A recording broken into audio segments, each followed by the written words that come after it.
Hola, seguidores de NeuroTakeaway, bienvenidos al canal. Esta vez transmitiendo directamente desde el interior de un PowerPoint. Vamos a revelar el diagnóstico del último NeuroQuiz. El diagnóstico fue la enfermedad de Erdheim-Chester.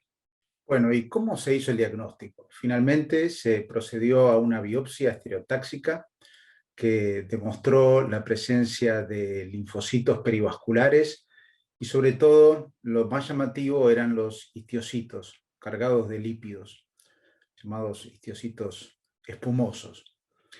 En un primer momento se sospechó vasculitis, se hicieron estudios de biología molecular buscando gérmenes, virus, todo fue negativo. Y entonces se llevó la pieza a un estudio genético de secuenciación en donde se encontró la mutación del gen BRAF, la mutación B600, en un 5.5% de las muestras, de las lecturas. Aquí a mi izquierda tienen las distintas mutaciones que están descritas en la enfermedad de Erdheim-Chester. Una de las más frecuentes, que ocurre en aproximadamente un 80% de las veces, es en la vía de las MAP quinasas, que como ustedes saben comienza con un receptor de tirosina quinasa y luego va teniendo distintas quinasas, RAS, RAF, MEK, ERK o MAP quinasa, y luego ya los factores de transcripción a nivel del núcleo, en donde básicamente lo que produce es mitosis y proliferación y sobrevida de las células y de este tejido. Hay otras mutaciones, ustedes pueden ver allí que hay mutaciones en RAS, en MEK, y también hay alguna mutación en la vía de fosfatidininositol quinasa, que tiene que ver luego con la vía mTOR en esta histiocitosis. Pero básicamente la mutación B600 es muy relevante, es común que esté en algunas de las lecturas y no en todas, por eso hay que tomarse el trabajo y ser muy cuidadoso con este estudio genético. Y es una mutación que ya conocemos de otros tumores, incluso del sistema nervioso central. Básicamente las histiocitosis se deben a proliferación de células del sistema mononuclear fagocítico, pero a nivel tisular. Y ahí es donde se llaman histiocitos. Las células que configuran o que componen este sistema son los monocitos, los macrófagos y las células dendríticas. La verdad es que se ha complejizado mucho, hay muchas subpoblaciones de cada una de estas células e incluso hay distintos orígenes embriológicos. Lo que se puede decir, como para hacer un resumen, según algunos autores hoy en día, es que tenemos en la médula ósea las células stem cells, las células madre, que pueden dar origen a células monocíticas, que a su vez pueden transformarse en macrófagos a nivel de los tejidos. También estas células del sistema de la médula ósea van a dar origen a progenitores de las células dendríticas que cuando maduran se van a localizar en algunos tejidos, como pueden ser las células de Langerhans en la piel, y a su vez cuando son activadas van a migrar a los órganos linfáticos. Y por otro lado existen también células que derivan del saco vitelino, que pueden ir a colonizar el hígado, como las células del sistema retículo endotelial del hígado, o al cerebro. La microglía deriva del saco vitelino, y estas células pueden transformarse en macrófagos cuando son activadas. Así que el cuadro es complejo. La verdad es que hoy por hoy no se sabe exactamente cuál es el origen celular de muchas de estas histocitosis, pero sí se conoce el mecanismo genético de algunas de ellas. Bueno, y acá vamos a ver la última clasificación de las histiocitosis, que fue del año 2016 por la Sociedad del Histiocito. Dividió a este grupo de enfermedades en 5 categorías. El grupo L, en el cual está la histiocitosis de células de Langerhans, la histiocitosis de células indeterminadas, la enfermedad de Erdheim-Chester, y un grupo mixto donde existe enfermedad de Erdheim-Chester y también histiocytosis.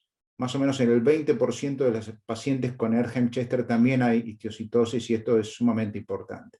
Este grupo, la diferencia entre las células tiene que ver con marcadores. Las células de Langerhans básicamente tienen marcadores, el CD1A y el CD207 o langerina. Las de células indeterminadas no tienen CD207, y las células de Erdheim-Chester tienen CD68 y CD163. Estos son marcadores de membrana. Pero lo interesante que decíamos antes, se ha descubierto una cantidad de mutaciones, sobre todo de la vía MAP kinasa, en alrededor del 80% de los casos de este grupo. Después tenemos el grupo B, que en realidad se llama grupo C, que son las formas cutáneas de santogranulomas juveniles. Básicamente están en piel y mucosas.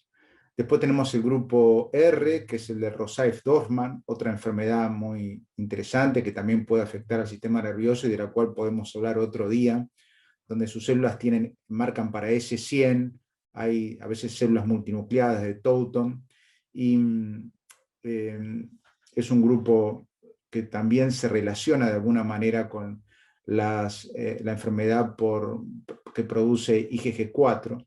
Después tenemos el grupo M, que es el grupo de las histiocytosis malignas, y finalmente el grupo H, que es el grupo de la histiocytosis hemofagocítica, o sea, también llamado síndrome de activación macrofágica, que puede ser hereditario o adquirido. La enfermedad de Erdheim-Chester tiene muchas caras. Está la forma clásica o típica, que ocurre con compromiso óseo en el 95% de los casos. Pero hay formas atípicas. Una forma sin compromiso óseo, que probablemente es la que tuvo nuestro paciente. Existe una forma asociada a enfermedades mieloproliferativas o procesos mielodisplásicos, como puede ser el linfoma de Hodgkin, leucemias mieloides. Y existe una forma que está dentro del grupo de Erdheim-Chester, que es la forma del santogranuloma juvenil diseminado o extracutáneo, que está asociado con mutaciones de la vía MAP kinasa o con translocaciones ALK. Bueno, y esta es una enfermedad que se manifiesta sobre todo en hombres, con una relación de 3:1 con respecto a las mujeres, que tiene una prevalencia alrededor de los 45 a 55 años, depende de las series. En Estados Unidos fue 46 años, en Francia 56 años, y que, como decíamos, el diagnóstico se basa en la anatomía patológica y en el contexto clínico y radiológico asociado. Desde el punto de vista de la patología, acá podemos ver la presencia de histocitos cargados de lípidos, los que se llaman histocitos espumosos, a la izquierda, y a la derecha la marcación inmunistoquímica con CD68, que es la característica de esta enfermedad, y la negatividad para células de Langerhans. Por otro lado, dentro de las manifestaciones clínicas, la más común es la ósea, que se da en un 95% de los casos. Se manifiesta por dolor en miembros inferiores sobre todo, y a nivel de las imágenes se observa tanto en el PET como en las imágenes de resonancia y a veces de tomografía, una esclerosis con hipercaptación a nivel de las metáfisis y las diáfisis de los huesos largos, sobre todo de las piernas, especialmente el fémur distal y la tibia y el peroné a nivel proximal y distal.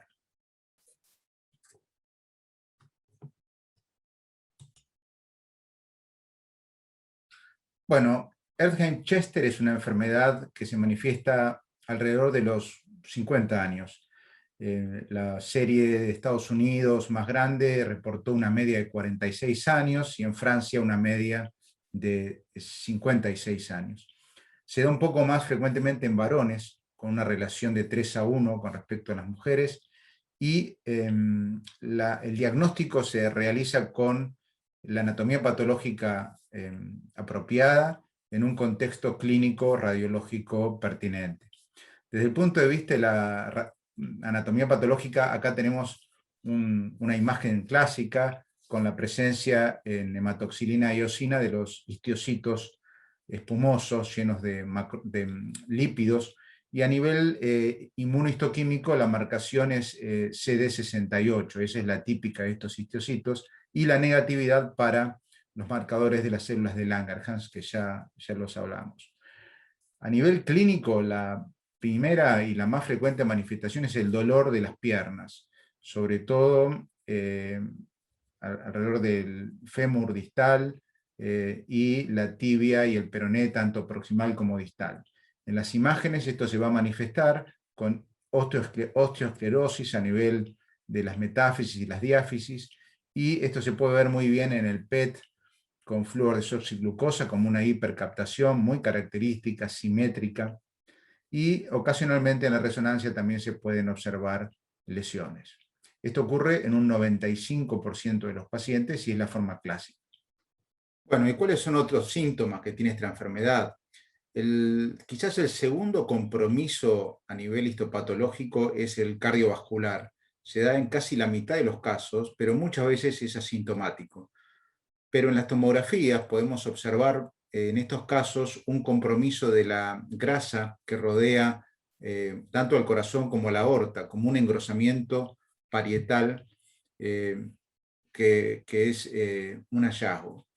Por otro lado, tenemos el compromiso cutáneo, que normalmente se produce en forma de santelasma, como podemos ver en esta imagen, a nivel de los párpados.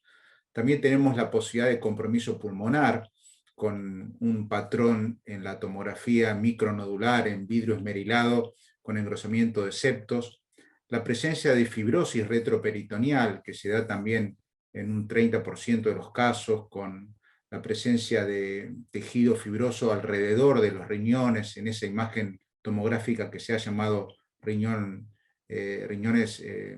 digamos, peludos, o hairy kidney en inglés.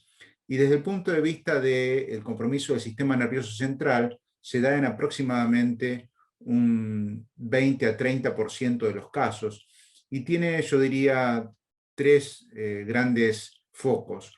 Uno es la órbita, la presencia de exoftalmos es muy común, por compromiso sobre todo órbita, retroocular. Después tenemos el compromiso de la dura madre, si bien no es tan común como en Rosai-Dorfman, donde hay típicas imágenes durales parecidas a los meningiomas, aquí también puede ocurrir.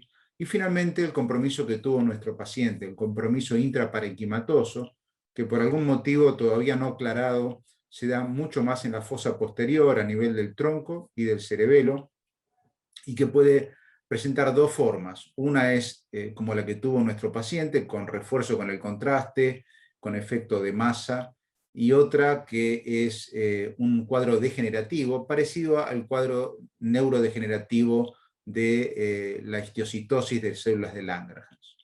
Bueno, y para terminar vamos a decir dos palabras del tratamiento. El tratamiento todavía no está estandarizado. Lo más común es el uso de interferón alfa, de cladribine, y también se han apelado a algunos inmunosupresores como anakinra, que es un antagonista de los receptores de la interleuquina 1, o anticuerpos monoclonales contra la interleuquina 6 como tocilizumab. También en casos especiales donde hay efecto de masa y compromiso de órganos vitales se puede usar radioterapia, se ha usado cirugía, corticoides, pero lo más interesante, teniendo en cuenta el conocimiento que hay hoy en día con respecto a la vía comprometida, es el uso de inhibidores específicos de esta vía de las MAP quinasas, y ahí tenemos los inhibidores BRAF como bemurafenib o dabrafenib, y también los inhibidores MEK, como pueden ser cobimetinib o trametinib. También se pueden usar combinados estos últimos. Así que todavía queda mucho por investigar. Espero que les haya gustado el caso y nos vemos en 2 semanas. Chao.